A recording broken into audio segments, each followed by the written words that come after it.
Ciao a tutti, nel mio ultimo viaggio in Italia ho fatto un pizza tour per provare a rispondere alla domanda che in tanti mi fanno da sempre: qual è la pizzeria migliore? E sono stato in quella che è la migliore pizzeria al mondo, e non è a Napoli, è a Caiazzo. Non ci credete? Venite con me che ve lo dimostrerò. Come ben sapete, la pizza per me è un'ossessione. Fin da bambino il desiderio di mangiare la pizza praticamente ovunque mi ha portato a provare un numero imprecisato di pizzerie a Napoli, che è la mia città natale, e ovunque mi sia trasferito, in Italia e ovviamente in Europa. Ero di casa da Oliva, da Michele, da Lombardi, da Giuliano, dal grande Enrico Porzio e molti altri ancora, tanto che ormai ho perso il conto. Ce n'è una però che negli ultimi anni mi ha incuriosito, soprattutto grazie ai prestigiosissimi premi ricevuti.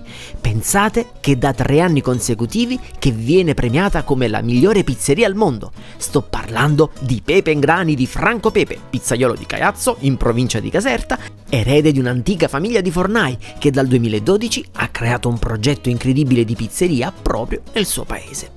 Per chi abita a Napoli ed è abituato ad avere ottime pizzerie sotto casa, all'apparenza Caiazzo può non sembrare un luogo agevole in cui dirigersi per provare un'altra ottima pizza. Caiazzo dista infatti la bellezza di 48 km dalla città partenopea. E il mix di autostrada, strada statale, curve di montagna può decisamente scoraggiare chi non crede al fatto che un'altra pizza sia possibile. L'apparente distanza però non mi ha scoraggiato e così ho prenotato, cosa altamente consigliata se non si vuole rischiare di fare file di ore fuori al locale. E quindi un venerdì sera sono partito alla scoperta del sacro graal della pizza. Caiazzo è un gioiellino di 5.000 anime fermo nel tempo, un paesino pieno di scale nel quale mi sono immediatamente perso senza riuscire a trovare Pepe in Grani. Questo è un classico, ma grazie alle indicazioni di un anziano abitante, anche questo direi che è un classico, ho capito che la pizzeria era poco al di là del mio naso. Alle 19 c'era già la fila e questo è quasi sempre un buon segno. La pizzeria si trova all'interno di un palazzo del Settecento e una volta entrato mi sono reso conto di non trovarmi in una normale pizzeria. Non posso definirla lussuosa, ma sicuramente elegante nella sua essenzialità. Ci hanno fatto quindi accomodare ad un tavolo sulla terrazza al piano terra, particolare importante che spiegherò poi più tardi, e il panorama da cartolina è stato il miglior modo per accoglierci. Il menù è molto vario e, contrariamente da quanto si legge in giro, i prezzi delle pizze classiche sono in linea con la concorrenza. Ad esempio, margherita a 5 euro e marinara a 4, mentre invece i prezzi di quelle pizze un po' più particolari sono leggermente superiori alla media di una pizzeria a Napoli, con la differenza che Pepe in Grani promette pizza e soprattutto un'esperienza molto al di sopra della media. Queste erano le pizze presenti nel menù e, come potete vedere, gli ingredienti sono quasi tutti a chilometro zero, DOP e provenienti soprattutto dalle province campane. Mi incuriosivano tutte le pizze e non sapevo quale ordinare, quando mi è cascato l'occhio sul menù degustazione. Minimo per 4 persone e un sovrapprezzo per conoscere nel dettaglio ogni segreto ed ingrediente della pizza. Era quello che volevo! Appena ordinato, ecco arrivare il maestro Franco Pepe in persona per presentarsi e sincerarsi che stesse andando tutto per il verso giusto. Ero così emozionato da non essere riuscito a proferire parola. L'unica occasione della mia vita. Comunque ci ha spiegato come gustare la famosa margherita sbagliata, svelando che i pomodori usati provenivano da un campo non irrigato per far sì che la polpa contenesse meno acqua possibile.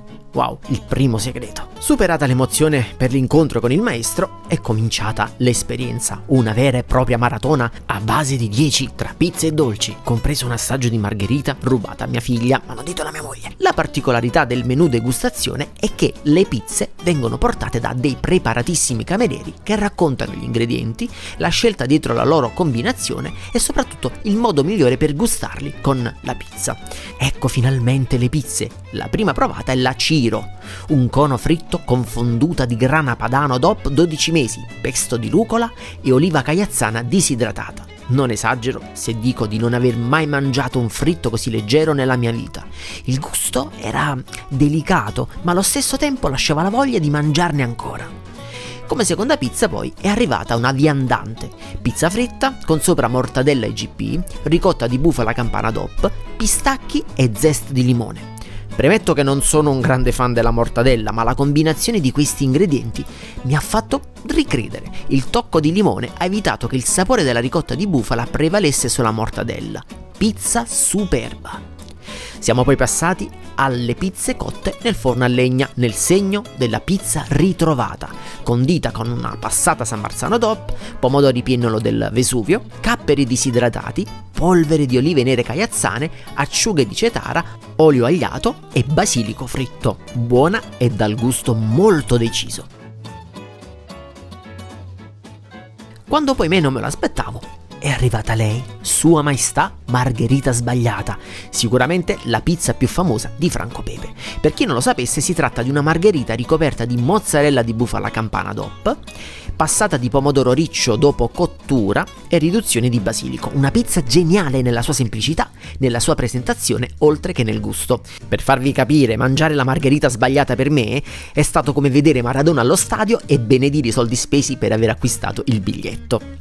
Allora ragazzi, lasciatemi un bel like se vi sta piacendo il video, altrimenti commentate e fatemi sapere cosa ne pensate del video e di Pepe in grani. Iscrivetevi al mio canale e cliccate sulla campana per non perdervi i miei prossimi video. Sono presente su Instagram come Gigio Pizza e su Facebook come Impasto in Fuga. Dopo questa visione mistica abbiamo provato la pizza scarpetta a base di mozzarella di bufala DOP, fonduta di grana padano DOP 12 mesi, pomodoro a crudo, basilico leofilizzato e in uscita scaglie di grana padano DOP 24 mesi.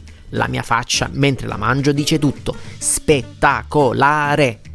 Ma non avevo visto ancora uno dei pezzi forti del maestro Pepe, la Sud Estate, condita con straccetti di ricotta e mozzarella di bufala campana DOP, pepe, pomodoro confit, tonno alletterato, sedano cotto in ghiaccio aromatizzato con olio al bergamotto e infine polveri di olive caiazzane disidratate. Decisamente una pizza che per accostamenti di ingredienti, realizzazione e presentazione va ben oltre il concetto di pizza gourmet. Secondo me un'esperienza paradisiaca per il palato. Ero ormai pronto ad esplodere quando è arrivata la pizza estiva per eccellenza. Pizza, fiori di zucca, fior di latte, scamorza affumicata e acciughe aggiunte in uscita. Combinazione perfettamente riuscita ed esaltata dalla semplicità dell'impasto. Quando ormai stavo proprio valutando di rotolare verso l'uscita, ci sono state portate le ultime due pizze. La crisommola del Vesuvio, cioè tranci di pizza fritta con ricotta di bufala aggiustata con buccia di limone, confettura di albicocche del Vesuvio, nocciole tostate e olive disidratate caiazzane e menta fresca. Un dolce con le olive? Sì, ed è stato come trovarsi nella fabbrica di Willy Wonka. Stavo per mangiare anche il piatto, nonostante stessi scoppiando. La degustazione è finalmente terminata con un piatto di straccetti, miele e rosmarino con zucchero e cannella, accompagnati da un'ottima ricotta di bufala aromatizzata alla vaniglia, rosmarino e zest d'arancia. E anche in questo caso, quando pensavo che la pizza precedente fosse la migliore fino a quel momento, arrivava la successiva a farmi cambiare idea. Di sicuro l'impasto è riuscito in qualche modo a bilanciare gli ingredienti, permettendo di gustare ad uno esaltandoli. L'impasto era morbido ma allo stesso tempo consistente, gli ingredienti di altissima qualità, una presentazione da pizza gourmet, ma senza dimenticare che tutti gli ingredienti usati appartengono alla tradizione contadina, marinara ed in generale alla cucina povera. Franco Pepe, secondo me, è riuscito a definire il concetto di pizza contemporanea sbaragliando tutti. Ha scritto la parola fine alle gare di chi fa il cornicione più alto o a chi usa gli ingredienti prodotti il più vicino possibile alla pizzeria. Il maestro Pepe ha creato nuovi standard disegnati attorno ad ingredienti semplici ma di altissima qualità, unici perché fortemente legati al territorio. Questo è il punto di forza, ma forse anche il limite, ammesso che Franco Pepe decida di aprire le sue pizzerie in altre città italiane o, perché no, nel mondo.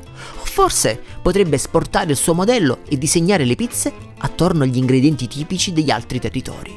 Quando stavo per andare via e salutare il maestro, mi ha colto di sorpresa chiedendomi se volessi dare un'occhiata a tutti i piani della pizzeria e conoscere il progetto e la sua visione. Come immaginerete, non me lo sono fatto dire due volte e così siamo partiti dalla cucina, il luogo dove avviene la magia, e qui sono rimasto a bocca aperta. Per minimizzare i rischi, ottimizzare la produzione e soprattutto per mantenere la qualità al di sopra degli standard, si è inventato qualcosa di geniale. Vedete quante persone ci sono attorno al forno? C'è una pizzaiola che stende, un pizzaiolo che guarnisce direttamente sulla pala per standardizzare la forma ed evitare rotture dell'impasto, c'è il fornaio che cuoce e soprattutto il cameriere maître addetto alla qualità che controlla pizza per pizza che non ci siano bruciature, farina e che il prodotto finale corrisponda all'ideale di pizza che Franco Pepe vuole comunicare al pubblico. Non potevo credere ai miei occhi, ma le sorprese non sono finite qui. Il concetto alla base della sua pizzeria è che i suoi ospiti possono provare diversi livelli di esperienza. La pizza rimane sempre la protagonista, mentre cambia il contesto. Al secondo piano, ad esempio, c'è una terrazza con alcuni tavoli dove poter fare una cena romantica o meglio riservata. Al terzo piano invece ci sono un altro paio di sale, una più ampia nella quale viene proiettato ciò che accade in cucina, telecamera fissa sul forno, ed una sala più piccola con soli 3 tavoli per un'esperienza super esclusiva. La maître, oltre a dirigere lo staff, si prende cura degli ospiti in questa sala, suggerendo vini e percorsi degustativi. Sempre in questa sala c'è un tavolo fantastico con la parte centrale trasparente che guarda al forno che si trova nella sua stessa posizione ma al piano di sotto. Quindi è possibile osservare il lavoro dei pizzaioli da una prospettiva completamente diversa. Poi sullo stesso piano ho potuto vedere un membro dello staff intento a impastare a mano. Mi ha spiegato che il loro impasto viene fatto maturare per 14 ore. Salendo ancora più su c'è un'area sorprendente, una sala con un solo tavolo al centro, un impianto musicale di altissima qualità e 2 camere da letto che, come vedete, sembrano uscite da un film. In quest'area gli ospiti possono fermarsi a dormire dopo cena, idea unica al mondo per una pizzeria. Ma le idee uniche non finiscono qui. Nell'ultima area visitabile c'è la pizzeria più piccola al mondo, un forno alfapizza per una sola pizza, un tavolo semicircolare montato intorno al forno che funge anche da tavolo da lavoro. In questo spazio pensato per 8 persone, il maestro Franco Pepe in persona prepara le pizze per i suoi ospiti a pochi centimetri da loro, mostrando i segreti della sua arte con lo scopo di creare un'esperienza unica nel suo genere. Alla fine di questa serata avevo il magone e non volevo più andarmene. Ero rimasto decisamente folgorato da questo turbinio di sensazioni ed emozioni. E se vi starete chiedendo se davvero Franco Pepe faccia la pizza più buona al mondo, vi rispondo che fa qualcosa in più. Franco Pepe, con la sua pepe in grani, impasta emozioni che diventano pizze, che raccontano la storia della sua e della nostra terra, portandole ad un livello di eccellenza che personalmente non avevo ancora avuto il piacere di incontrare nella mia vita. Se pensate che la pizza debba costare 3 euro e che alla fine si tratta solo di un po' di acqua e farina con del condimento, risparmiatevi i chilometri che vi separano da Caiazzo.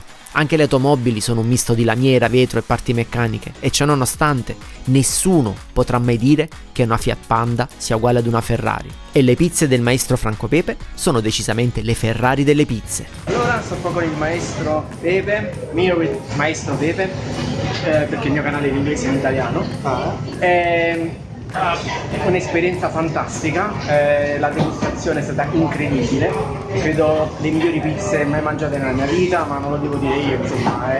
No, lo devi dire tu, lo devo dire. Tu l'hai mangiato, quindi comunque un saluto a tutti quanti, tutti quelli che seguono Gigio Pizza, e vi aspetto tutti quanti a Caiazzo, mi raccomando. Ragazzi, buona pizza. È un'esperienza mistica e ve la consiglio. Grazie a Caiazzo tutti, ciao. Grazie, ciao.